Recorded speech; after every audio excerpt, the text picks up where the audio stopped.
Okay, so hello everybody. Today we are here with Bez, Tiz, and Peter, and we're going to talk a little bit about the latest game coming to the ITB family, Seize the Power. So welcome, Bez and Tiz. Oh, Hi. One of us. Part of the family now. Oh yeah. So the first question I have is, what is Seize the Power?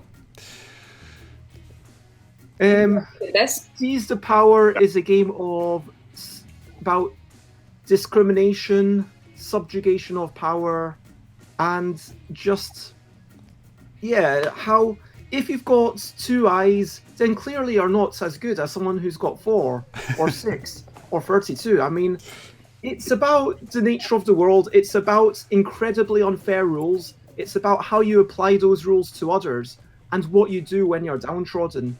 About the fact that you kind of accept your position in the world, but then do you try to climb up?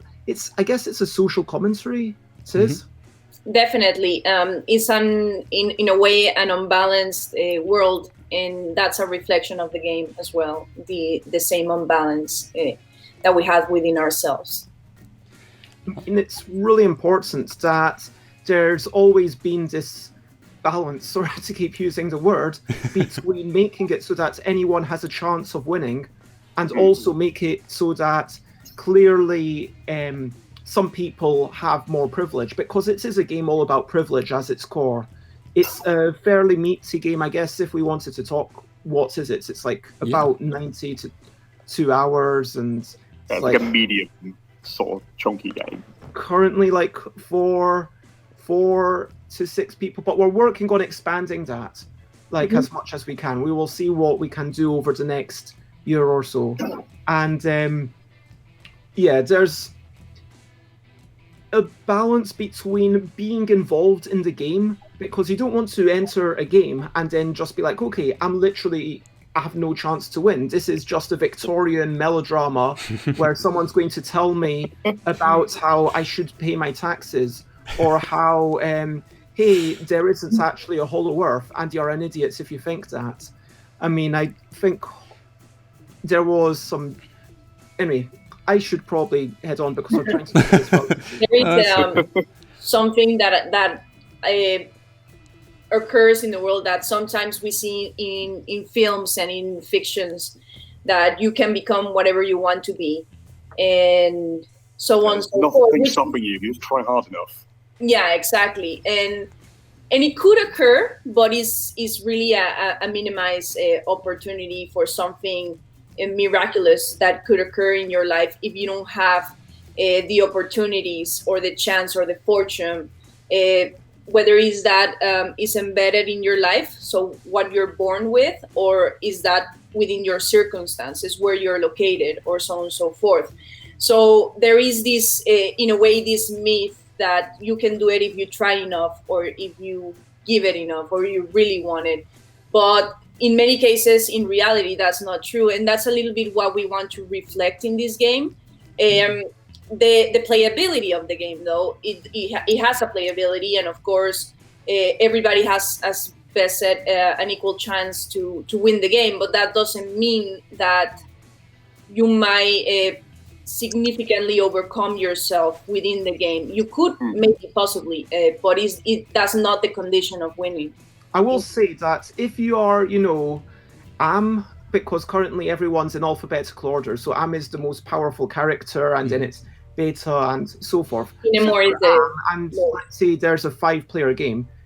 Maybe you want to, make sure that Beta helps you keep everyone in check and helps you keep enforcing the natural way of the world as it is. So you're kind of propagating the way that things are. Whereas if you're someone at the bottom, if you're poor little Finnemore, for example, then the only way lone single eyeball. Yeah, and only has 2 arms. I mean, Or he just came up on the pictures I've got slide showing at the moment. There's and then Finnemore, you've got to really kind of find some charity from other people, but you've got to really assemble the power. You've got to start working with your other people and say, okay, we've got to work together because it is at some point about seizing the power. That's what it's all about. Yeah. I think And one it is thing about society. Sorry, it is a game about society. So it's how do we organize and how do we negotiate with ourselves. So in a way, we can benefit from ourselves in one way or another. But of course, some people have more access to certain assets that will help on that. Yeah, I mean, one of the things I really enjoyed about it when I played it with you guys the first time was that a lot of times when we see films or books or games that kind of approach these issues of kind of like privilege or opportunity, it usually focuses on the individuals, and I think that's something that people like struggle to understand a little bit, because they will usually frame those experiences like in themselves, be like, well, I didn't experience it like that, so it doesn't feel like it's as real as maybe it is. Whereas like the game really focuses on the kind of like the structure and the kind of the incentives and the kind of the stuff that exists not in the individual people, but in the kind of the context that they're operating in. And that context can change. It's completely arbitrary, and like that's based on how people have decided to make choices previously and how they might do them in the future. I think that's something that it's harder to communicate, but it's much more potent. And I was really impressed by how well you guys kind of communicated such a weirdly nuanced, like complicated, nebulous concept into something that made a lot of sense. It made like a lot of intuitive sense when I was playing the game. They're like, oh, I get it. Like, I need to kind of like you said, get a little bit of charity from one of the players that's kind of got a little bit more privilege than me and a little bit more assets than me. But what I actually want to do is upend the system and then actually change the rules entirely. But I can't do that until I've kind of like operated within the system itself for a while. And that was a really, really subtle, kind of neat part of the game that like when you're playing it, you can see the analog, like you can see that where that happens in real life, and it doesn't feel like it doesn't feel as kind of contrite as other projects have done in the past, which kind of try and communicate these very complicated ideas, but I think simplify them for the sake of making it easier to understand. But this game's done a really good job of not necessarily dumbing it down, but like has done a really good job of not shying away from how complicated it is, but it's presented it in a way that's very intuitive to understand in terms of how to play the game. It's like the ideas are complex, the game isn't necessarily too complex, which makes for a really interesting experience. About the mechanics themselves, is there like anything that you could draw comparison that people who have never heard of Sieze Power, because obviously this is a completely fresh idea, that people would kind of go, oh, okay, so it's these kind of mechanics have been like, how does the game run, essentially, is what I'm asking. I would say it's a game of economics, auctions, and negotiation. Okay. If I had to broadly say these are the main mechanisms. There is an auction mechanism where, okay, if you put up some money, you are at risk of losing some of the money that you've put up. And this is the one place where you can outplay someone with a bit more money than you. Because if they win, then they will lose, they will spend all the money. If you lose, you'll lose half of your money. And it kind of so you want to start off a little bit invested, kind of tease out who else is interested in it at all. There's obviously negotiation. It's all about the negotiation, because ultimately it's all about the rules, which say, hey, if you've got 3 eyes or more, you get 1 extra money from the government because, you deserve it. Or, hey, you get 1 money for every pair of arms you have because, hey, people with more arms deserve more money, or whatever. And there's all these rules, and then on the flip side, it might be, hey, if you've got less than 4 eyes, then you have to pay double for food because maybe you have a harder time getting a job. And so all of these rules, the interesting thing is they are in the hands of the players, so they're not controlled by the game. And I think this was the key thing for me, this was the key mechanism when we started off, having these rules that a player will say, hey, this is the rule, but if you give me some money, then I'll look the other way. I won't actually charge you double for the thing. So rather than spending free extra money on food, why not just give me a couple? Or hey, you know what? I could make sure that 5 money comes your way as long as you give me 2 of it, something like that. And that is the key parts: the negotiation and the auctioning, and the final part, which is just to uphold the whole system, is a simple economic game of go to school, get education gets you a job gets you money, and money gets you food, which allows you to do actions. But that's a really incredibly simple, almost, some people might say it's overly simple. If you're coming from it thinking that this is going to be a big meat Euro game, you're going to be disappointed. Yeah, sure. It's just there to uphold the thing, to show, okay, there's a vague notion of this is what you're striving for. It provides the kind of the sort of feedback loop that gives those rules like sort of a punch and a kind of like meaningfulness when you're going through the game. Honestly, it's just there to be something that those rules can interact with, because if the game was just the game itself doesn't matter so much what it is. The thing that matters is that negotiation and the auctioning and all the players' interaction and the table talk that happens around it. Correct. I agree with Bez. It's a lot about the discussions that take place while you're playing more than the game itself. In the same way that the rules might or might not apply, that depends on the player who has the rule, who says if the player wants to apply the rule or not to other players, and how that comes to be. And on that note as well, there's a lot of commentary on there. If we want to go deep on the concept about corruption and about how things work in reality as well, and how some people have less consequences for the same act that other people, because of where they come from. The discretion of the person who controls that particular rule. Exactly. The rule's still there, just if it's not applied. Right. And it is defined by it is defined heavily on the personality of the person who's playing, or the personality they want to show, because when you play a character, you can become the character, and that's whatever you wish to be, or it could be a reflection of who you are. And sometimes it could be conflicting for many people to play the game and apply the rules that could seem or are in many ways discriminatory towards other aliens with less eyes and hands and so on and so forth. Sorry, Peter, that I keep on interrupting you. It's really uncomfortable to play as Finnemore, where you're feeling like, oh my god, this is so horrible. I'm just struggling, and it might even...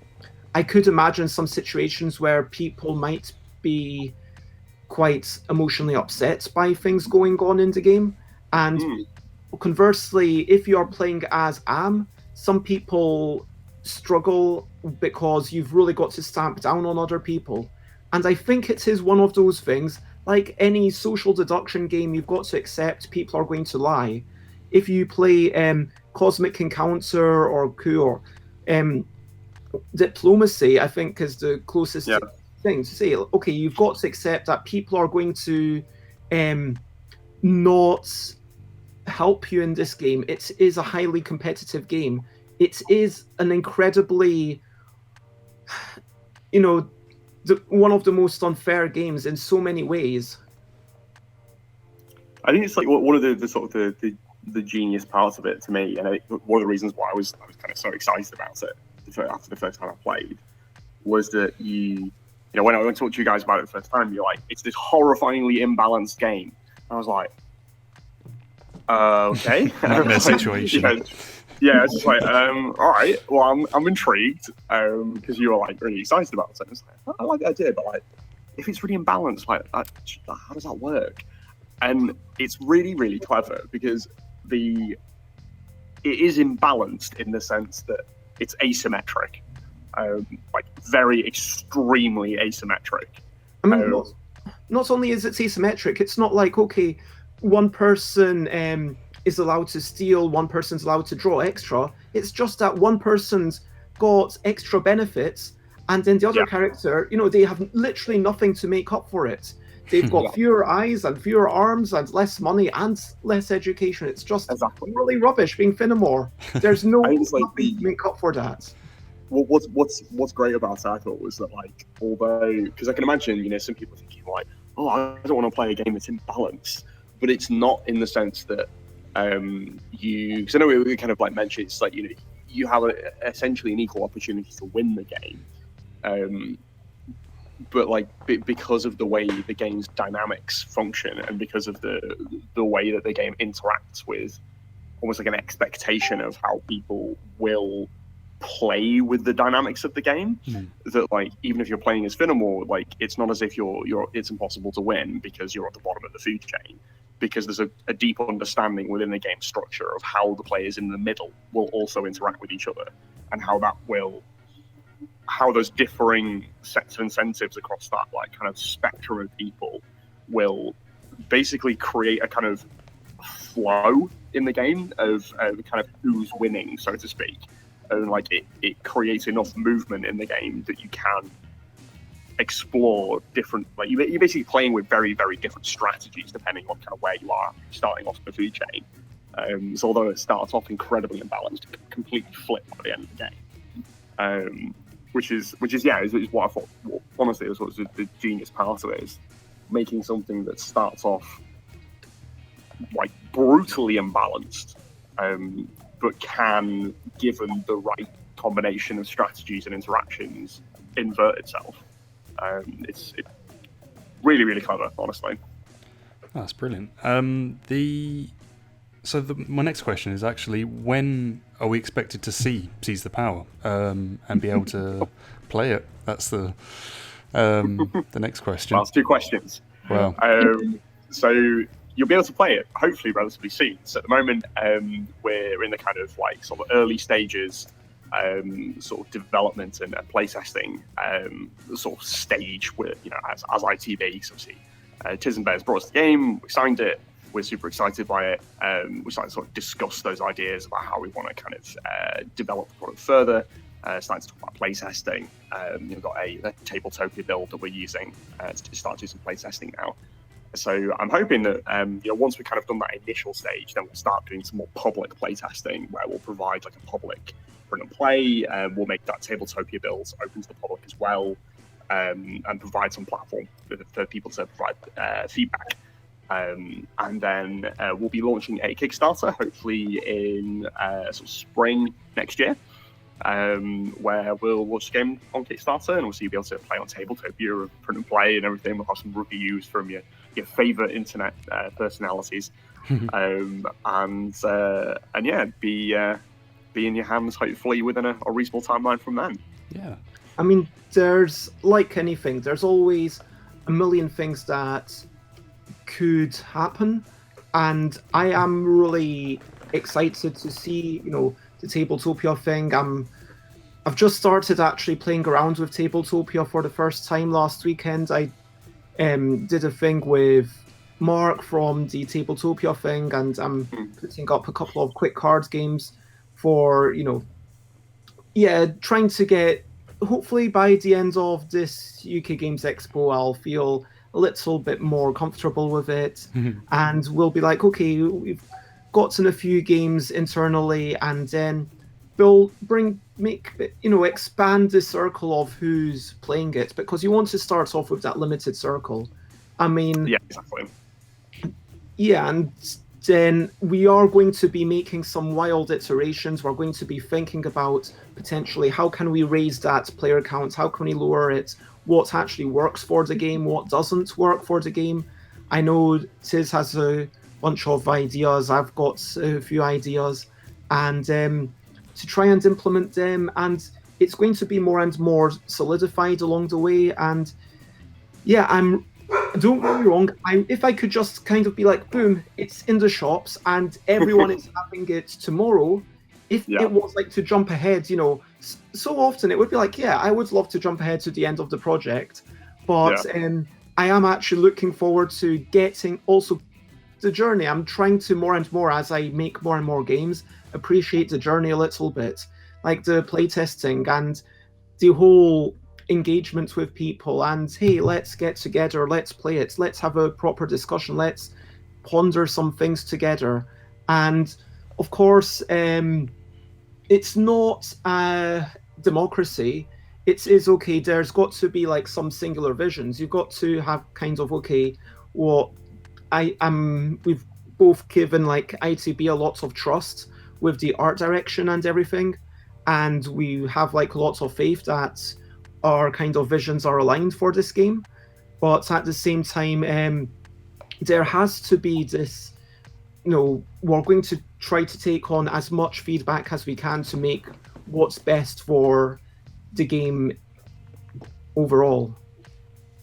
Of course, and we want to make a very robust experience with this game. There's, as you said, a lot of possibilities and a lot of formulas that could be done with the base game. And I think that's something that we would like, or at least I would like personally to explore before kind of like shipping it out, or maybe yes, but in terms of expansions and so on and so forth. But it's about having a very solid idea and a projection of the game that we know is going to have different iterations in the future as well for different purposes. We have talked about a lot of an educational aspect of the game, and so on. So there's a lot of things to take note about, and yeah, things take time, unfortunately. Well, that sums up everything that I wanted to ask.